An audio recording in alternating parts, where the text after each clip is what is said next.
अस्सलामुअलैकुम रहमतुल्लाहि व बरकातुहू। प्यारे बच्चों, इससे पहले वीडियो में हमने खलिया और खलवी हैवान से ये लेसन स्टार्ट किए थे। आज हम उसी को कंटिन्यू कर रहे हैं और आज हम दरू माया का जाल इंडोप्लाज्मिक रेटिकुलम पढ़ने जा रहे हैं। बच्चों, आपके घर में मुख्तलिफ़ किस्म की पाइपलाइनें होंगी, जैसे पानी की पाइपलाइन है, गंदे पानी की निकासी की पाइपलाइन है, लाइट के लिए पाइपलाइन है। उसी तरीके से खलिए में दरू माया का जाल होता है। अब दरू माया का जाल किसे कहेंगे?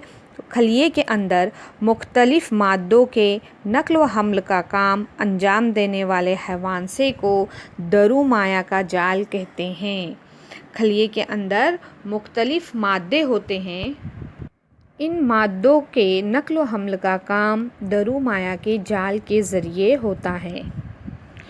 दरू माया का जाल यानी मुर्तइश माय से भरी हुई खुर्द नालियों और शिकनों के जुड़ने से बनने वाली जाल जैसी साख्त होती है। दरू माय के जाल के अंदर माय होता है, माय से भरी हुई ये नलियाँ होती है और ये जाल किससे बना होता है? तो उसमें बारीक बारीक नलियाँ होती है जो एक दूसरे से जुड़ी हुई होती है। नलियों के साथ ही कुछ शिकने भी होती है, कुछ ऐसे प्लेट्स भी होते हैं जो एक दूसरे से जुड़ी होती है और जाल जैसे साख्त तैयार करती हैं। दरू माया के जाल अंदर की जानिब मरकज़े से और बैरूनी जानिब खलवी दीवार से जुड़ा होता है। इन्हें कहाँ से शुरू होता है? मरकज़े से शुरू होता है और ख़त्म कहाँ पर होता है? तो खलवी दीवार पर ख़त्म होता है।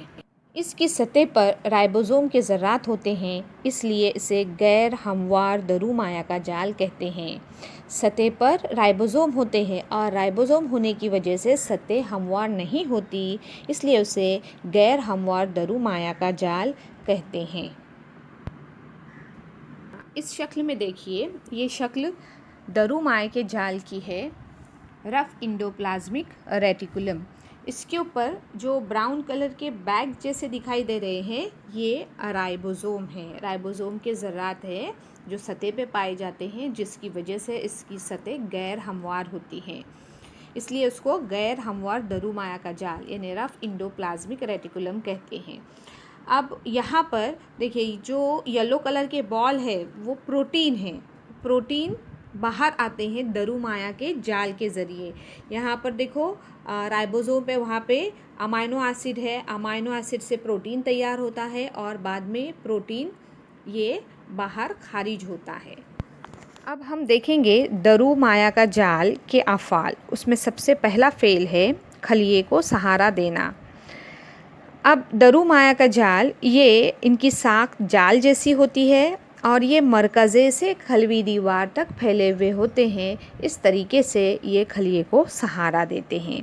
दूसरा, प्रोटीन का नक्ल व हमल करना। प्रोटीन का नक्ल व हमल करना अभी हमने कुछ देर पहले ही वीडियो में देखे कि किस तरीके से प्रोटीन तैयार होता है और तैयार होने के बाद दरू माया के जाल के ज़रिए बाहर आता है। तीसरा फ़ेल है ग़िज़ा, हवा, पानी के साथ जिस्म में दाखिल हो जाने वाले जहरीले मादों को आबी महलूल की शक्ल में जिस्म से बाहर खारिज करना। हमारे जिस्म में जितने भी जहरीले मादे दाखिल होते हैं, उनको आबी महलूल की शक्ल में जिस्म से बाहर खारिज कर देता है। इसके बाद जो खलवी हैवानसा है वो है गाल्जी अजसाम, गोल्गी कॉम्प्लेक्स। ये एक दूसरे से मुतवाज़ी 5 से 8 चपटी खोखली तहों से गाल्जी अजसाम बनते हैं।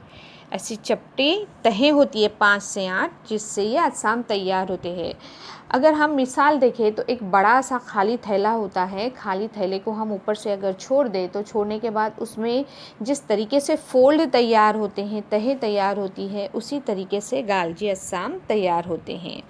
और वो जो तहें होती है, फोल्ड होते हैं, उनको बरके या सिस्टर्नी कहते हैं।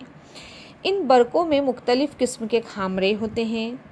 दरू माया के जाल के ज़रिए तरसील शुदा प्रोटीन गोल केसों में बंद होती है। दरू माया के जाल में जो प्रोटीन तैयार होती है वो गोल केसों में बंद होती है और ये प्रोटीन फिर खलिया माया के ज़रिए कैसे गाल्जी अजसाम तक पहुँचते हैं और एक्तराई अज्जा की मदद से उनका माय बरकों में पहुंचाया जाता है। अब बरकों की तहों से आगे बढ़ते वक्त खामरों की वजह से इन मायात में तब्दीलियाँ होती जाती है। अब बरकों के तहों से जब वो आगे आगे बढ़ते जाते हैं तो उनके अंदर तब्दीलियाँ होती जाती है। ये तब्दील शुदा प्रोटीन दोबारा गोल केसों में बंद होकर गाल्जी अजसाम के पुख्ता हिस्से से बाहर खारिज हो जाती हैं।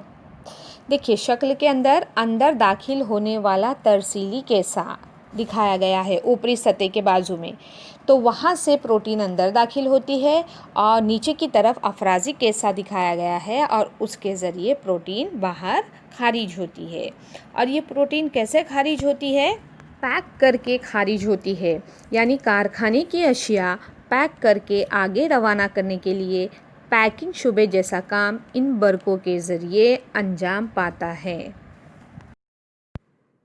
इस शक्ल में देखिए ब्लू रंग में दरुमाया का जाल है जहाँ से प्रोटीन तैयार होकर बाहर खारिज होते हैं और गाल्जी अजसाम में दाखिल होते हैं, और गाल्जी अजसाम में दाखिल होने के बाद बरकों से गुज़रते हुए अफराजी केसे के ज़रिए बाहर खारिज होते हैं।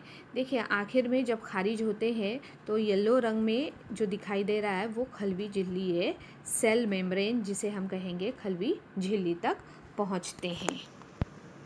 इसके बाद देखेंगे हम गाल्जी अजसाम के अफ़ाल। उसमें सबसे पहला फ़ेल है गाल्जी अजसाम खलिए का अफराजी हैवानसा है। खलिए का अफराजी हैवानसा मतलब गाल्जी अजसाम से प्रोटीन तैयार होकर बाहर खारिज होते हैं, इसलिए इसे अफराजी हैवानसा कहते हैं। दूसरा, खालिए में तालीफ शुदा खामरे, प्रोटीन, लोन वगैरह मादों में तब्दीली पैदा करके उनकी तकसीम करना, उन्हें खलिए में या खालिए के बाहर मुतवक्के जगह पर पहुंचाना। इन्हें खालिए के अंदर जो प्रोटीन खामरे तैयार होते हैं उनमें जो कुछ तब्दीली करना होती है उसमें वो तब्दीली करते हैं, तकसीम करते हैं और खलिए के जिन हिस्सों में उनकी ज़रूरत होती है उन हिस्सों तक उनको पहुंचाया जाता है। तीसरा है खालिए और अफराजी केसों की तश्कील करना, खालिए और अफराजी केसे तैयार करना। और चौथा फ़ेल है खलवी दीवार, खलवी झिल्ली और लाइसोसोम की तश्कील में मदद करना। ये खलवी दीवार, खलवी झिल्ली और लाइसोसोम की तैयारी में मदद करते हैं।